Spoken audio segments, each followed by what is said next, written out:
আমার জায়গা থেকে আমি বলবো যে আমি যত ওয়ার্কশপ অ্যাক্টরের প্রিপারেশন সব কিন্তু হওয়ার পরে শুরু করছি। তার মানে একটা বড় স্কুলের মতো হয়েছে আর মানে কি। এক ধরনের গ্রুমিং সেশন যেটাতে আমি অনেক কিছু ক্যারিয়ারের টার্নিং পয়েন্ট হওয়া বলা যায়। ডেফিনেটলি আমি আহামরি কোনো উচ্ছৃঙ্খল জীবনযাপন করি নাই কখনো এটা কিন্তু ছড়িয়েছে মানে আমি বলছি যে তখন এখন সবাই যেটা করে নর্মাল সেই নর্মাল জিনিসটা আমি ওই সময় করতাম। এখন তো আমি কারোর সাথেই মিশি না, আমি কোথাও যাই না, আমাকে কেউ খুঁজেও পায় না কাজ ছাড়া।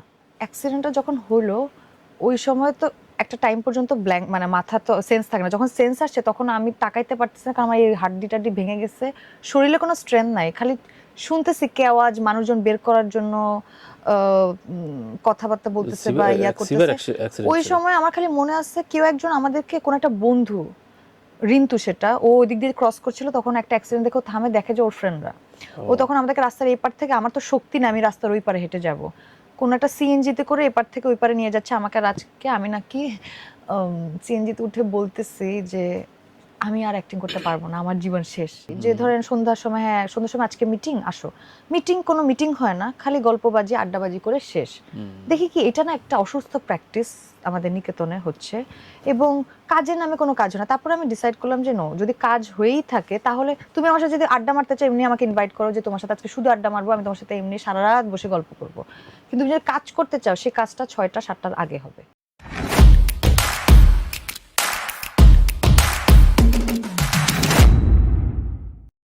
মাল্টিকাস্টিং একটা মুভি, হ্যাঁ তো এতগুলো চরিত্রের ভেতরে টিকে থাকা এবং ফোকাসটা কোন জায়গায় যাবে, আমি আসলে কতটুক বেরিয়ে আসতে পারবো, এগুলো কি একজন অভিনেত্রীর মনে হয় না কাজ করার সময়? মানে এখন এগুলো হয়তো একটু চিন্তা করে, ওগুলো তো শুরুতে চিন্তা তখন করেন, তখন কাজ মনে করছি হয়েছে তো যে একটা মানে আমার প্রমাণের বিষয় আছে, আমি হ্যাঁ হ্যাঁ আগে হ্যাঁ এই গুলতি চরিত্রটা হয়ে উঠতে পারবো কিনা, প্রথমত হিউম্যান কি হিউম্যান না এটাই। আর আমার প্রথম ডিফারেন্ট ক্যারেক্টার করা, মানে প্রথম অ্যাক্টর হিসেবে পারফর্ম করার প্রথম ক্যারেক্টার গুলতি।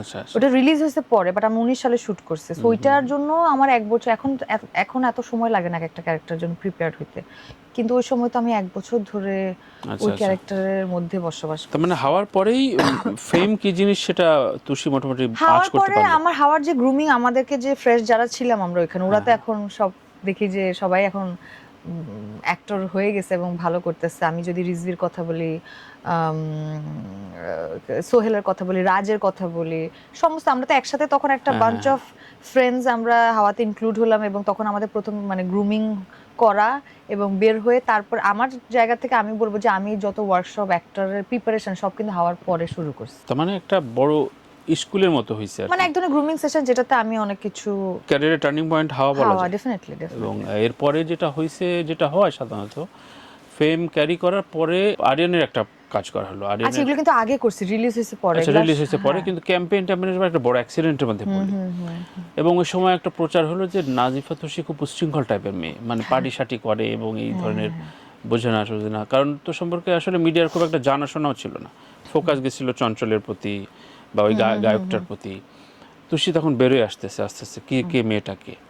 তো ওই সময় কি মনে হচ্ছিল যে না আমার আবার নতুনভাবে নিউ বার্থ হয়তো করতে হবে, নতুনভাবে চিন্তা করতে হবে, কি হয়েছিল ওই সময়? আচ্ছা হাওয়া নেটওয়ার্কের বাইরে, হাওয়া রিলিজের আমি আগে আমাদের রিলিজ, সাইড থেকে বলতেছি। হ্যাঁ আমাদের সাইড থেকে আমি বুঝতে পারছি। নেটওয়ার্কের বাইরে যখন রিলিজ হয় তখন হাওয়া রিলিজ হয় নাই, সো তখন মানুষ আমাকে চিনে না, হ্যাঁ না, তখন একটু একটু করে হাওয়ার অনেক মেয়েটাকে পরেই বিজ্ঞাপনে চিনছে। অনেক পরে চিনছে, তখন আমাকে ওভাবে চিনে। নেটওয়ার্কের বাইরের অ্যাক্সিডেন্টের পর মূলত রাইট আমাদেরকে রাইট। চেনা শুরু হ্যাঁ হয়েছে, হ্যাঁ। এর আগ পর্যন্ত ভাবে না চিনতো না রাজ, আমি, ইয়াস টিয়াস যারা ছিল। সো তখন ওইখানে ওইখানে তো আমরা ফ্রেশ একটা, আমাদের এই জেনারেশনের সব ওদেরকে নিয়ে নেটওয়ার্কের বাইরে হলো। হওয়ার পরে তখনও আমি, হ্যাঁ তখন ভালোই, তখন ভার্সিটিতে পড়ি। ওই সময়টাতে এটা একটা একটা সাডেন অ্যাক্সিডেন্ট, বাট আমি আসলে ওই অ্যাক্সিডেন্টের পর আমি রিয়ালাইজ করলাম, আসলে এটা আমি রিয়ালাইজ করছি আমার জীবনে এটা অনেক ইম্প্যাক্টফুল। সত্যি।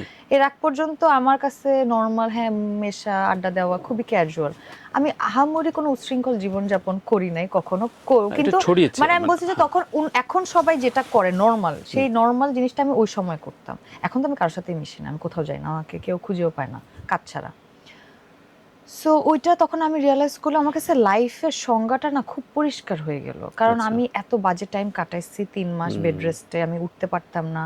আমি আমাকে আমাকে আমার বোনরা, ছোট বোন, আমরা 4 বোন, আমি বড়, ওরা ছোট, ওরা আমাকে শাওয়ার করাইতো, আমি হাত উঠাতে পারতাম না। আমরা ধরে এবং নিয়েছিলাম এই মেয়েটা বোধহয় কাম ব্যাক করবে না। আমার মনে আছে অ্যাক্সিডেন্টটা যখন হলো ওই সময় তো একটা টাইম পর্যন্ত ব্ল্যাঙ্ক, মানে মাথা তো সেন্স থাকে না। যখন সেন্স আসছে তখন আমি তাকাইতে পারতেছি না, কারণ আমার এই হাড্ডি টাড্ডি ভেঙে গেছে, শরীরে কোনো স্ট্রেংথ নাই, খালি শুনতেছি কে আওয়াজ, মানুষজন বের করার জন্য কথাবার্তা বলতেছে বা ইয়া করতেছে। ওই সময় আমার খালি মনে আছে কেউ একজন আমাদেরকে, কোন একটা বন্ধু, রিন্তু সেটা, ও ওই দিক দিয়ে ক্রস করছিল, তখন একটা অ্যাক্সিডেন্ট দেখে থামে, দেখে যে ওর ফ্রেন্ডরা, ও তখন আমাদেরকে রাস্তার এই পার থেকে, আমার তো শক্তি না, আমি রাস্তার ওই পারে হেঁটে যাব, কোন একটা সিএনজিতে করে এপার থেকে ওই পারে নিয়ে যাচ্ছে আমাকে। আর আজকে আমি নাকি সিএনজিতে উঠে বলতেছি যে আমি আর অ্যাক্টিং করতে পারবো না, আমার জীবন শেষ, আমার বৃথা, আমি কি করলাম। আমার তখন সেন্স নাই, আমি তখন কোন স্টেটাস আমি জানি না, কিন্তু আমি নাকি এই কথাগুলো বলতেছিলাম বারবার। ও আমাকে পরে হসপিটাল বেড এটা বলছে, জানো তুমি কি বলছো, তুমি বলছিলে যে তোমার নাকি তোমার চেহারা শেষ হয়ে গেছে, তুমি আর অ্যাক্টিং করতে পারবে না, কি হবে তাহলে আমার এই জীবনের এসে। কয়টা সেলাই লাগছিল সময়? শিলাই তো আমার তো এই হাড্ডিটা ভেঙে গেছিল, পরে এটা ঠিক হয়েছে।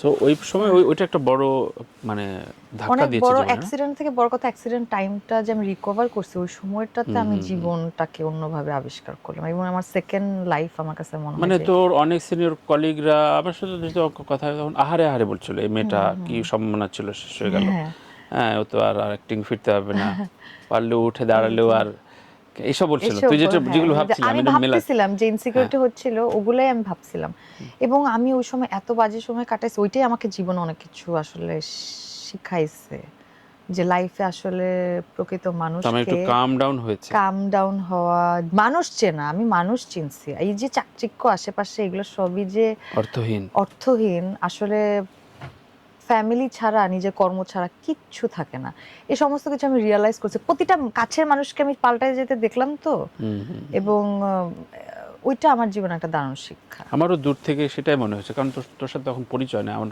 অন্য অনেকের সাথে কথা হচ্ছে, ইভেন আরিয়ানের সাথেও কথা হচ্ছিল, ওই সময় মনে হয়েছে যে মেয়েটা হয়তো এখন একটা জীবনের বিশাল একটা লেসনের ভিতর দিয়ে পড়বে, এটাই হয় জীবনে। তো আমি যেহেতু সম্পর্কগুলো খুব কাজে দেয় এবং কাজে নিতে হয়, তো এই যে চেনা এবং কোনটা আমার ফ্রেন্ড, রিয়েল ফ্রেন্ড, কাকে আমি হাত ধরবো, কার সাথে আমি আসলে পরামর্শটা নেব বা একটু নিজের গোপন কথা শেয়ার করব বা শেয়ারিংসগুলো, এইগুলো ইন্ডাস্ট্রিতে কেমন আমরা দুইটা ধরনের উত্তর পাই। অনেক সিনিয়ররা বলে যে হ্যাঁ আমাদের পার্টি না হলেও একটা সংযোগ থাকতে হয়, ফোন কল বা একটু পোক করতে হয় যে কেমন আছেন বা কি স্ক্রিপ্টে কাজ করছেন, এটা অনেকে পজিটিভলি নেয়। আবার কেউ বলে যে আমি তো হাওয়া করে ফেলছি, এত সুন্দর, আমি প্রমাণে কি আছে, এখন আমাকে কল দেবে, সুতরাং বসে থাকতে হবে, এটা আমার ইগো আছে না, আমার একটা আত্মসম্মান আছে না।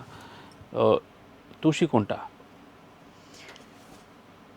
আমার ইগো টিগো না, এগুলো তো প্রমাণের তো অনেক, এখনো তো প্রমাণ করি না এখনো। ওই সময় রিলেশনশিপ গুলো কিভাবে, মানে সম্পর্কগুলো, হ্যাঁ সম্পর্কগুলো কিভাবে বিল্ড আপ করলি? অ্যাক্সিডেন্টের পরে হাওয়া রিলিজ হয়েছে, হ্যাঁ হাওয়া রিলিজ হলো, সুতরাং একটা সহজ করে দিল যে আমার একটা ব্র্যান্ডিং তৈরি হলো। এরপরে তো ন্যাচারালি জিনিসটা হয়েছে, বাট হাওয়া অ্যাক্সিডেন্টের পরে তো ওই যে বললাম যে আমি তো লাইফে একটা অন্য ফ্রেজ দিয়ে যাচ্ছিলাম, এবং আমার কাছে মনে হয়েছে জীবনের সংজ্ঞা সবকিছু, তখন আমার কাছে তারপর থেকে আমি আস্তে আস্তে কিন্তু আইসোলেটেড হওয়া শুরু হয়েছে। মানে আমি এক ক্লাস 5-6 বছর মনে হয় না, হাওয়া রিলিজের পর তো একদমই কাজ ছাড়া কারোর সাথে হ্যাং আউট, মানে আড্ডাবাজি, আমার কাছে মনে হয়েছে আমার প্রয়োজন, রাত করে ফেরা, এগুলো কাজে দেয় না। না আমার বন্ধু সার্কেল যে নাই তা না, সেটা খুবই লিমিটেড, আমি খুবই স্পেসিফিক মানুষের সাথে মিশি, কয়েকজনের সাথে। আমার যারা মিডিয়ার বাইরে বন্ধু ছিল, যাদেরকে মনে হয় রিয়েল ফ্রেন্ড, মানে real friend in a sense, যারা আমাকে নাজিফা তুষিনা আমাকে ব্যক্তি মানুষ হিসেবে ছোটবেলা থেকে দেখছে, তারা তো আসলে নাই, তাদের সাথে তো মানে ডিস্টেন্স, কারণ তারা সবাই যার যার মতো দেশের বাইরে সেটেল। সো আমার মেশার জায়গাটা খুবই, মানে আমি এটা ইচ্ছা করেই কিছুটা করছি, কারণ আমার কাছে মনে হয়েছে যে প্রথমও আগে যেটা হইতো যে অনেক অপেক্ষা করতাম গুড স্ক্রিপ্টের জন্য, কেউ কোনো একটা ভালো গল্প শোনালে অনেক ফোকাস, অনেক প্যাশন দিয়ে করতে চাইতাম, কিন্তু আমি দেখছি এটা একটা সময় যে সবাই শুধু আড্ডা দেওয়ার জন্য ডাকে, মানে আগের কথা বলতেছি, যে ধরেন সন্ধ্যার সময়, হ্যাঁ সন্ধ্যার সময় আজকে মিটিং, আসো, কোনো মিটিং হয় না, খালি গল্পবাজি আড্ডাবাজি করে শেষ। দেখি কি এটা না একটা অসুস্থ প্র্যাকটিস আমাদের নিকেতনে হচ্ছে, এবং কাজের নামে কোনো কাজ হয় না। তারপরে আমি ডিসাইড করলাম যে নো, যদি কাজ হয়েই থাকে তাহলে তুমি আমার সাথে যদি আড্ডা মারতে চাও, এমনি আমাকে ইনভাইট করো যে তোমার সাথে আজকে শুধু আড্ডা মারবো, আমি তোমার সাথে এমনি সারা রাত বসে গল্প করবো, কিন্তু তুমি যদি কাজ করতে চাও সেই কাজটা 6টা-7টার আগে হবে। আচ্ছা, মানে এটা আমি তারপর থেকে মেনটেন করলাম যে কাজ মানে হচ্ছে দিনে, তুমি যদি কাজের আলাপ মানে কাজের আলাপ, কোনো আড্ডাবাজি গল্প আজেরা কিছু হবে না। এটার থেকে আমি যখন থেকে অফ করলাম, আমি দেখলাম যে আমার কাজও ভালো হয়েছে, আমার প্রোডাক্টিভিটিও বাড়ছে, আমার রেপুটেশনও বাড়ছে, আমার আমাকে কেউ বাজে কথাও বলে না, আমাকে কেউ জাজও করে না, আমার কাজটা টাইম মতো আমি করছি, কারোর সাথে আমার সম্পর্কও খারাপ হচ্ছে না। রাইট, এটা নতুন মেয়েদের জন্য ইনফ্যাক্ট খুবই ইন্ডাস্ট্রি মেয়েদের জন্য খুব ইম্পর্টেন্ট, বড় কারণ আমি লেসন। দেখি যে নতুন মেয়েরা খালি কমিউনিকেশন, এর অফিসে যে আড্ডা, এর অফিসে, কিন্তু এগুলো দিন শেষে কোনো আসলে কাজ এগুলো হয় দরকার না। আছে, এগুলো আলাপ করি, তখন ওরা চলে যায়, আমার তো অনেক অনেক কাজ বোরিং চলে লাগে, যায়। আতলামি কথা লাগে, মনে করবে যে অনেক গুরু গম্ভীর কথা বলছে, কিন্তু এটা যে জীবনে কত ইম্পর্টেন্ট কনভারসেশন। মানুষ তো বড় হয় আর এক জীবনে এই আড্ডায় এক একজন সব সত্যজিৎ একজন বিশাল বিশাল গল্প বলে না, কেমন লাগে মানে এই যে পুরুষতান্ত্রিক এই গল্পগুলো খুব মজা লাগে, মানে এখন মজা লাগে বলতে কি, আমি গঠনমূলক অনেক কিছু করে ফেলবে দেশটারে না হ্যাঁ, এরকম। কিন্তু সবাই আমাদের এখানে এক একজন আইনস্টাইন, একজন সত্যজিৎ রায়, প্রত্যেকটা অফিসে এক একজন আছে, এটা সবার মধ্যে প্রচলিত। ডিরেক্টর একটা ভালো কাজ করার পরে রিপিট খুব কম হয়, যেটা তো সেক্ষেত্রে হচ্ছে। সুমনও রোদ করলো, রোদ করতেছে, আসতেছে, আবার রফিও দেখলাম প্রেমে টেমে পড়ে অনেকগুলো ছবি নাকি করতেছে। হ্যাঁ, প্রেম আমি ভালো অর্থে বলছি, প্রেম তো ভালো জিনিস, আচ্ছা ওই প্রসঙ্গে পরে আসে, কিন্তু ডিরেক্টর রিপিটটা এটা কিভাবে ক্যাচ হয়? মানে আমি এই ছবির পরে নতুন স্ক্রিপ্টও আমাকে ভাবতে হবে, এটা একটা চ্যালেঞ্জ থাকে আগে এরকম কাজ করার সময়, চ্যালেঞ্জ থাকে যে সুমন যদি আমার পরে স্ক্রিপ্টে এটা না, এইভাবে ভাবে না, কোনো কাজ করতে গেলে তখন মনে হয় না যে ও আমাকে সেকেন্ড টাইম নিবে, এই জন্য আমি ধাওয়া সাকসেসের পরে যোগাযোগ হয়নি। মানে আমি তো রোহিত আমার করার কথা ছিল না, রোহিত এটা মানে কারোর সাথে রিপিট হইতেই পারে, বাট এটা মাথায় রেখে কখনো তার সাথে কাজ করি না। আমার মনে হয় যে আমি চেষ্টা করছি যার সাথে যখনই কাজ করি না কেন, সে যেমনই ডিরেক্টর হোক না কেন, আমার মনে হয় অ্যাজ অ্যান অ্যাক্টর ও যাতে আমাকে, এটা আমার অ্যাক্টর হিসেবে দাবি, আমি কারোর সাথে কাজ করতে গেলে আমি যেমন চাই কিছু নিতে, ওই মানুষ থেকে কিছু না কিছু আমি নিয়ে ফিরি ঘরে, আমি চাই ও আমাকে মনে রাখুক। এবং এখন পর্যন্ত আমার সাথে যারা কাজ করছে কারোর সাথে আমার ব্যাড ফিলিং, ব্যাড রিলেশন হয় নাই। ইচ অ্যান্ড এভরিওয়ান, আমি বলবো তুষি ব্যক্তি, মানে তুষিকে অপছন্দ হইতে পারে অনেকের, কিন্তু অ্যাক্টর তুষির সাথে প্রত্যেকটা ডিরেক্টর অদ্ভুত কেমিস্ট্রি হয়েছে এখন পর্যন্ত সোফার। কারণ এটা না একা একা হয় না, আমিও যেমন, আমার একটা পিপাসা আছে ডিরেক্টরের কাছ থেকে, আমার কাছে এটা কাজ না, আমার মনে হয় আমি আরেকটা জীবন থেকে কিছু একটা নিলাম।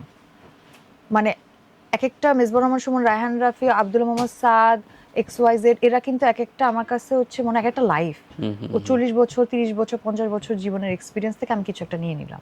আচ্ছা আচ্ছা, ওর কাছ থেকে কিছু একটা নিয়ে নিলাম, তখন হয় কি আমি এরকম কিছু নিয়ে আমি একটা আমি আরেকটা মানুষ হচ্ছি। তো আমি ওটাই শুনতে চাই, বলো এটা তৈরি করা, অর্থাৎ এই যে দাবির জায়গাটা, যে ফ্যামিলি হওয়া বা গল্পটা তোর সাথে শেয়ার করবে ভালো মন্দ, ওই জায়গায় মনে হয় না একটা একটা আবদারের জায়গা, যে না ঠিক আছে আমাকে গুরুত্ব দিচ্ছে না কেন? আমি কখনোই কোনো আবদার কোনো ডিরেক্টরকে কখনো মন থেকে হয়তো থাকে, বাট বলি না যে আমাকে কিন্তু নিতে হবে, বললে তো ইজি হয় না, ওটা তো মেয়েরা, হ্যাঁ মানে বুদ্ধিমতী মেয়েরা করে না। আমি চাই বরঞ্চ আমাকে ও কতটুকু চাচ্ছে অ্যাজ অ্যান অ্যাক্টর, ও কি আমার সাথে কাজটা করে মজা লাগছে, তাহলে না ও পরে। এবার আমি তো ওইটা চাই যে ডিরেক্টর থেকে আমাকে তো অনেক না খুঁজছে, আমি মানে আমাকে প্রায়োরিটি দিয়ে আমাকেও তুমি যে আমার সাথে, মানে আমি যেমন ডিরেক্টরের জন্য প্যাশনেট, ও আমার কাছে গড, ডিরেক্টর আমাকে একটা ফিল করাতে হবে যে রাইট তোমার সাথে আমি জার্নিটা দিতে চাই, লেটস ডু ইট, মানে ওই ফিলিংটা ওই অপর পাশে এখানে তো উইন উইন সিচুয়েশনের খেলা। সত্যি সত্যি এটুকু আলাপে অন্তত আপনারা বুঝতে পেরেছেন, আমিও বুঝতে পেরেছি যে অনেক দূরের, ও আসলে অনেক দূর যাবার জন্য এসছে এবং মোর ম্যাচিউর। আমি যেহেতু কথাই বলি, সুতরাং এই ম্যাচিউর মেয়েটি আরও ভালো কিছু কাজ করবে সেটাই প্রত্যাশার জায়গা, এবং ওর জার্নিটার থেকে যে বিষয়টা, যে এই সব প্রলোভনের আড্ডাটা আসলে কোনো